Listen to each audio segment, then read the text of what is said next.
بسم اللہ الرحمن الرحیم ایاک نعبد و ایاک نستعین۔ میرے پاکستانیوں، جب میں کرکٹ کھیلتا تھا تو کرکٹ کی دنیا کے اندر اپنے اپنے امپائر ہوتے تھے، جو ہر ملک اپنے امپائر کھڑے کرتا تھا، اور میں 20 سال انٹرنیشنل کرکٹ کھیلا ہوں، تو جو 10 سال تھے، 10 سال سے بھی زیادہ، کوئی 14-15 سال تھے جس میں اپنے اپنے امپائر ہوتے تھے، اور بہت انتشار ہوتا تھا کرکٹ گراؤنڈوں پہ، کیونکہ جب ٹیم دوسرے ملک میں جا کے ہارتی تھی وہ کہتی تھی جی ان کے امپائروں نے ہمیں ہرا دیا، اور کئی دفعہ یہ ٹھیک ہوتا تھا کہ اپنے امپائر اپنی ٹیم کی مدد کرتے تھے۔ تو مجھے فخر ہے کہ میں وہ کپتان تھا جس نے کرکٹ کی دنیا میں نیوٹرل امپائر لے کے آیا، کہ امپائر ایک تیسرے ملک کے ہونے چاہیے جو نیوٹرل ہوں، تاکہ جو جیتے اور ہارے وہ ہار مان جائے، یہ نہ کہے کہ جی دوسروں کے امپائروں نے مجھے ہرا دیا۔ اور پاکستان وہ ملک تھا جس نے پہلی دفعہ کرکٹ کی تاریخ کے اندر ہم نیوٹرل امپائر 1986 میں لے کے آئے، اور اس کے بعد پھر ساری دنیا میں نیوٹرل امپائر آ گئے، اور آج جو آپ کرکٹ میچز پہ گراؤنڈوں پہ دیکھتے ہیں تو وہ سارا انتشار ختم ہو گیا ہے، کیونکہ لوگوں کو فیصلے منصفانہ لگتے ہیں اب، کیونکہ اب ان کو یہ نہیں لگتا کہ اپنے ملک کے امپائر اپنے ملک کی مدد کر رہے ہیں۔ اب میں آتا ہوں پاکستان پہ۔ دیکھیں، میں نے جب تحریک انصاف شروع کی تھی 27 سال پہلے، اس کی وجہ یہ تھی کہ میں یہ آپ کو بار بار بتا چکا ہوں، میں پھر آپ کو بتانا چاہتا ہوں، جو ساری دنیا میں پھرا، اور کرکٹ کی وجہ سے ساری دنیا میں نے دیکھی، اور خاص طور پہ برطانیہ کا نظام، کیونکہ میں وہاں پروفیشنل کرکٹ کھیلتا تھا، آدھا سال ادھر آدھا سال ادھر، اور یونیورسٹی بھی ادھر گیا تھا، وہ میں جتنا میں نظام سمجھتا گیا، میں اس نتیجے پہ آ گیا کہ جو حضرت علی کا ایک رضی اللہ تعالیٰ کا قول تھا کہ کفر کا نظام چل جائے گا لیکن ظلم اور ناانصافی کا نظام نہیں چل سکتا، میں اس نتیجے پہ آ گیا کہ ہمارا نظام میں جب تک انصاف نہیں ہوگا، ہم وہ جو قائد اعظم کا اور علامہ اقبال کی خواب تھی کہ ایک عظیم مثالی اسلامی ریاست بنانی تھی، ہم نے فلاحی ریاست، اور وہ جس کی بنیاد نبی صلی اللہ علیہ وسلم نے انصاف پہ رکھی تھی، عدل اور انصاف پہ، ہم وہ بن ہی نہیں سکتے جب تک ہم انصاف نہ لے کے آئے ملک۔ اور یہ جدوجہد رہی ہے 27 سال سے، 3.5 سال گورنمنٹ میں بھی بیٹھ کے پوری کوشش کی کہ طاقتور کو قانون کے نیچے لے کے آؤں، لیکن ایک آرمی چیف کے پاس ویٹو پاور تھی، اس نے نہیں مانا، اس نے نہیں کیا، کیونکہ وہ کرپشن کو، یعنی ناانصافی کو برا نہیں سمجھتا تھا۔ اب دیکھیں، ابھی جو حالات ہیں میں قوم کے سامنے رکھنا چاہتا ہوں۔ پہلے تو میں اپنا کیس رکھنا چاہتا ہوں۔ اب یہ ہو کیا رہا ہے؟ 12 مئی سے ہم یہ جو جج دلاور ہے اس کے خلاف ہم نے کہا ہوا ہے کہ ہمیں اسے انصاف نہیں ملے گا۔ جس طرح اس نے فرد جرم میرے پہ لگا دیا، میرے سنے بغیر، اور وہ بھی آ کے جب مجھے غیر قانونی طور پہ پکڑا ہوا تھا انہوں نے جیل میں، تو اس نے وہاں آ کے عدالت لگا دی، نہ میرے وکیل کو پتا نہ مجھے پتا، اور وہاں آ کے فرد جرم لگا دیا۔ تو ہمیں تب سے پتہ چل گیا کہ یہاں انصاف نہیں ہمیں ملے گا۔ ہم نے اپلیکیشن فائل کی اسلام آباد ہائی کورٹ میں کہ ہمارا ٹرانسفر کیا جائے، ہم کسی اور جج کے سامنے کیس لگایا جائے، یہ ہمارا حق ہے۔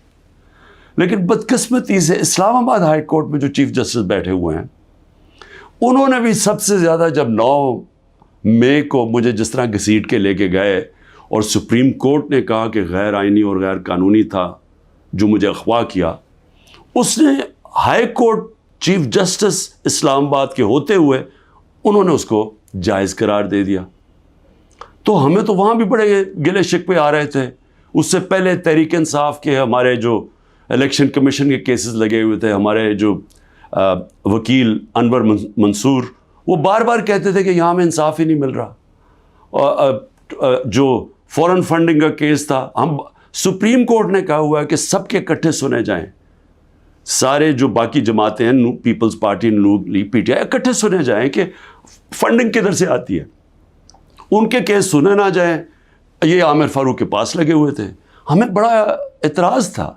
پھر اعظم سواتی، انہوں نے تو باقاعدہ لیٹر دیکھا کہ مجھے یہاں انصاف نہیں ملے گا، اور پھر جب وہ ہوا، پھر اس سے پہلے ٹیرین کیس جو 3 ممبر بینچ نے، جب 2 ممبرز نے کہہ دیا کہ وہ کیس مینٹینیبل نہیں ہے، جسٹس صاحب نے وہ کیس لے کے بیٹھ گئے.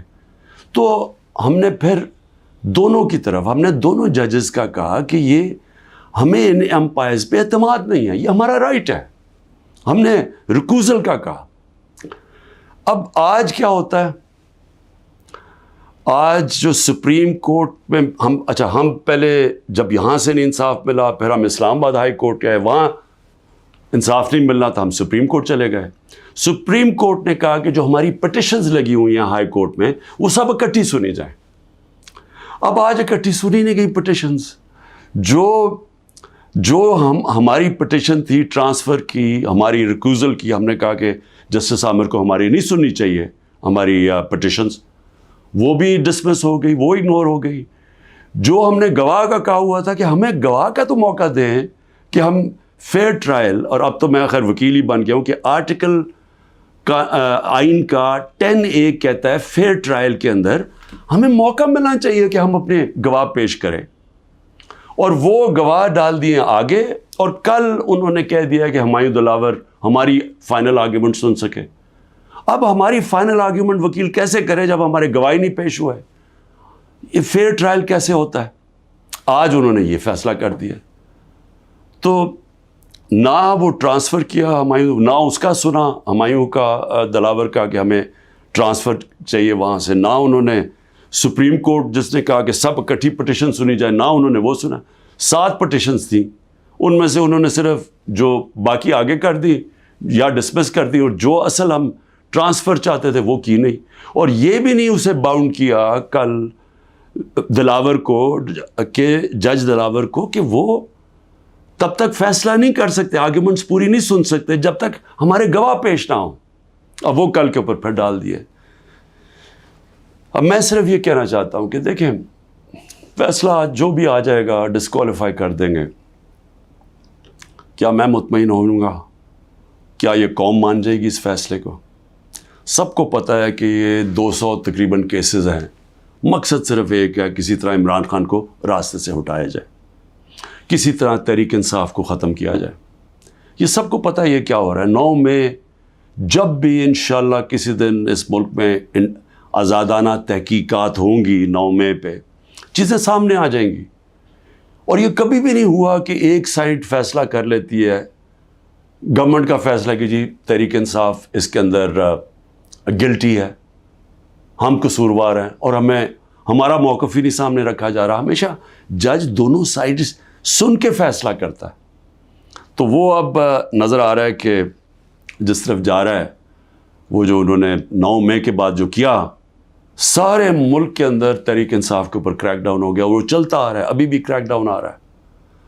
اور نظر آ رہا ہے کہ کسی نہ کسی طرح پارٹی کو ختم کیا جائے.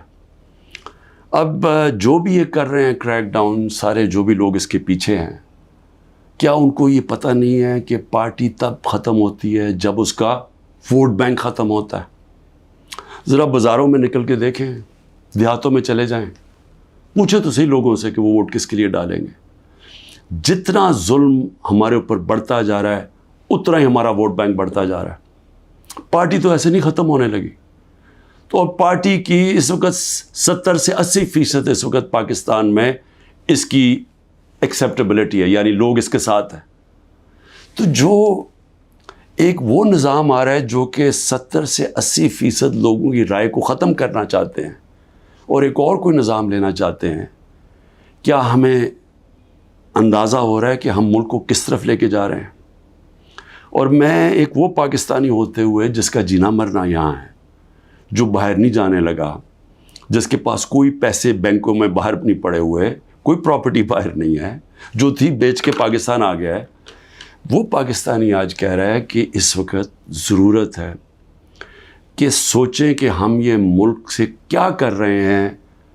ایک جماعت اور ایک لیڈر کو باہر کرتے کتنا نقصان کر رہے ہیں اپنے ملک کو. اور جو بھی یہ پلان بن رہے ہیں کہ اس کے کوئی ملک چل جائے گا ڈنڈے کے زور سے، لوگوں کو جیلوں میں ڈال کے، ایک پولیس اسٹیٹ بنا کے، ان کو دنیا کی تاریخ کا کوئی تاریخ کا آئیڈیا ہی نہیں ہے. آپ یہ دیکھیں، میں یہ اپنی قوم کو صرف آپ کو ایک قسم کا تاریخ کا لیسن بھی دینا چاہتا ہوں، ہر اپنے نوجوانوں کو خاص طور پہ. میں یہ پہلے بھی کہہ چکا ہوں، 1945 میں دوسری جنگ عظیم کے بعد یورپ آدھا ہو گیا، آدھا چلا گیا جمہوریت کی طرف، آدھا چلا گیا یہ پولیس اسٹیٹ بن گیا ڈکٹیٹرشپ کی طرف. آدھے میں انہوں نے ان کو بند کر کے کنٹرول کیا، لوگوں کو ان کی آزادی رائے ختم کی، حقیقی جمہوریت ختم کر دی، حقیقی آزادی ختم کر دی، آدھی آزاد ہو گیا. ساری دنیا کے سامنے 50 سال کے بعد نتیجہ آ گیا. جو آزاد تھے وہ خوشحال ہو گئے. آج بھی وہ جو جن ملکوں کے اندر جو وہی یورپین تھے جدھر آزادی نہیں تھی، آج بھی وہ پیچھے ہیں ابھی تک. حالانکہ وہاں جمہوریت بھی آ گئی کئی ملکوں میں، لیکن ابھی بھی وہ پیچھے ہیں. ایسٹ جرمنی، ویسٹ جرمنی ایک وہی جرمن لوگ تھے. جدھر ڈکٹیٹرشپ آ گئی، یعنی ان کو اسی طرح کی جو ہمیں جس طرف لے کے جا رہے ہیں، وہاں غربت آ گئی. مقابلہ اس کا ویسٹ جرمنی میں جو خوشحال ترین دنیا کی طاقتور ملک بن گیا معاشی طور پہ.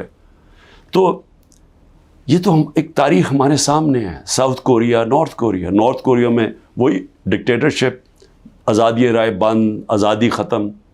آج نارتھ کوریا کو دیکھیں، اور جو حقیقی آزادی ساؤتھ کوریا میں تھی، وہ دنیا کا خوشحال ترین ملک بن گیا. تو میں عرض یہ کرنا چاہتا ہوں کہ یہ جو ہم کرنے جا رہے ہیں، یہ ہم اپنے ملک کو تباہی کی طرف دھکیل رہے ہیں. ہم یہ جو ایک عوام کو ان کا جو سب سے بڑا حق ہوتا ہے ووٹ ڈالنے کا، آزادی رائے، ایک منتخب کرے عوام اپنی کون سی گورنمنٹ وہ چاہتے ہیں. وہ جو آزاد ملک ہوتے ہیں وہی ترقی کرتے ہیں. ہم دوسری طرف جا رہے ہیں، اور ہم ایک خوف کی فضا ایسی بنائی ہوئی ہے. یہاں جو طاقت میں ہیں وہ لوگ یہ سمجھتے ہیں کہ جتنا ظلم کریں گے لوگ ڈر جائیں گے. تو ڈر کیا جائیں گے؟ غلام بن جائیں گے، یعنی خوف کے غلام بن جائیں گے، ظلم کے سامنے جھک جائیں گے. جو میں بار بار مثال دیتا ہوں، جو یزید نے کیا کوفہ کے لوگوں سے، اپنا گورنر بٹھایا، اس نے ان کو ظلم کر کے ان کو سیم کے وہ لوگ بنا دیے جو جانوروں کے اوپر یعنی جانوروں کے لیول پہ پہنچ گئے. تو آج ہم وہی کر رہے ہیں پاکستان سے. مجھے آج ابھی میں وکیلوں سے مل رہا تھا، انہوں نے مجھے خبر دی کہ جو ہمارے سینئر لوگ جیلوں میں، ایک تو وہ ہیں جو کہ ہمارے کارکن جیلوں میں برے حالات میں ہیں، لیکن وہ جوان ہیں، تکڑے ہیں. لیکن جو سینئر لوگ ہیں، انہوں نے مجھے رپورٹ دی، ڈاکٹر یاسمین کتنی دفعہ بیمار ہوئی ہیں، تقریباً 75 سال کی ہیں. محمود رشید، وہ 70 سال سے اوپر ہے، ان کو ہارٹ پرابلم ہے، وہ کس مشکل سے گزر رہے ہیں، بیمار ہوئے کتنی دفعہ. اعجاز چودھری تقریباً 10 kg اپنا وزن لوز کر بیٹھے ہیں، ڈائبیٹک ہیں. عالیہ حمزہ بڑی بری طرح بیمار رہی، ابھی وکیل نے بتایا کہ اس بار ہی ملے وہ تھوڑی ٹھیک تھی. تو میں عمر چیمہ کے حالات بتائے، وہ ویٹ لوز کر بیٹھا ہے، اس کی بیوی عدالت میں گئی، ان کو پکڑ کے جیل میں ڈال دیا. تو یہ کیا پیغام دیا جا رہا ہے کہ یہ خوف پھیلایا جا رہا ہے کنٹرول کرنے کے لیے لوگوں کو. اور علی امین، ہمارے پختونخوا کے پریزیڈنٹ، ان کے گھر میں 6 گھنٹے پولیس گھس گئی، کوئی سرچ وارنٹ نہیں تھی. سارا اس کا گھر اجاڑا، چیزیں توڑی. 80 سال کے ان کے والد تھے، ان سے بدتمیزی کی، دھکے دیے، گاڑیاں اٹھا کے لے گئے. تو یہ کیا ثابت کر رہے ہیں اس سے؟ یعنی ہم اس ملک کو کدھر دھکیل رہے ہیں؟ یہ خوف پھیلانے کے لیے اور لوگوں کو کنٹرول کرنے کے لیے ہم آج وہ چیز کر رہے ہیں کہ اپنی پولیس کو تباہ کر رہے ہیں. جب پولیس سے اس طرح کی غیر قانونی کام کرواتے ہیں ہم، تو یاد رکھیں پولیس خود بھی یہ کاموں پہ لگ جاتی ہے.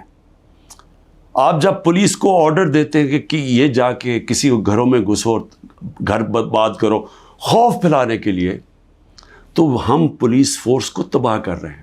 آگے ہماری پولیس کے حالات اچھے نہیں ہیں. آگے ہمیں پتہ ہے کہ ہماری پولیس، لوگ اون نہیں کرتے اپنی پولیس کو. لوگ سمجھتے ہیں پختونخوا میں ہم نے بڑی محنت کی تھی جب آئی جی درانی کو ہم لے کے گئے وہاں، اور انہوں نے پولیس کو ایک ایسی پولیس فورس بنایا کہ عوام اور پولیس ایک ہو گئی. آج پختونخوا کے اندر وہ نہیں ہو رہا. آج پولیس کے خلاف نفرت ہو رہی ہے کیونکہ اس سے غلط کام کروائے جا رہے ہیں، اس سے قانون توڑا جا رہا ہے. جن کا کام قانون کو اپ ہولڈ کرنا ہے وہ قانون توڑ رہے ہیں، اور یہ ہر جگہ ہو رہا ہے. یہ ہر جگہ جدھر تحریک انصاف ہے. اس کا 9 میں سے اب کوئی تعلق نہیں ہے. افتخار درانی کو اٹھا لیا، وہ تو میڈیا کا آدمی ہے، اس کا 9 میں سے کیا تعلق ہے؟ عمران ریاض ابھی تک غائب ہیں، 3 مہینے ہونے لگے ہیں، بچے ہیں ان کے، اس کا 9 میں سے کیا تعلق تھا؟ 9 میں ایک بہانہ تھا، ایک پہلے سے پلان بنا ہوا تھا پارٹی کو کرش کرنا. لیکن پارٹی کرش کیسے ہوگی جبکہ اس کا ووٹ بینک بڑھتا جا رہا ہے، لوگوں پہ ظلم کرتے جا رہے ہیں، لیکن پارٹی تو بڑھتی جا رہی ہے. تو کیا یا تو الیکشن کبھی نہیں کروانا، لیکن جب بھی الیکشن ہوگا، یہ میری آج آپ پیشن گوئی سن لیں، جیسا جو جتنی مرضی آپ کوشش کر لیں، جب الیکشن ہوگا اور جو پبلک اس ملک کی نکلے گی، آپ جو مرضی کر لیں، تحریک انصاف کو جیتنے سے نہیں روک سکتے انشاءاللہ. اس لیے میں آج بھی اپنے ان لوگوں کو جو اقتدار میں بیٹھے ہوئے ہیں، میں تو پی ڈی ایم کے لوگوں کو، سب کو، جو ہماری اسٹیبلشمنٹ ہے، سب کو کہنا چاہتا ہوں کہ دیکھیں ٹائم آ گیا ملک کا سوچنے کا. اپنی سوچ ذات بیچ میں سے نکال دیں. جب بھی ملک کا سوچیں گے اپنی ذات سے ہٹ کے، ہم سب بیٹھ کے وہی فیصلہ کریں گے جو پاکستان کے لیے بہتر ہے، اور وہ ہے صاف اور شفاف الیکشن. پاکستان زندہ باد.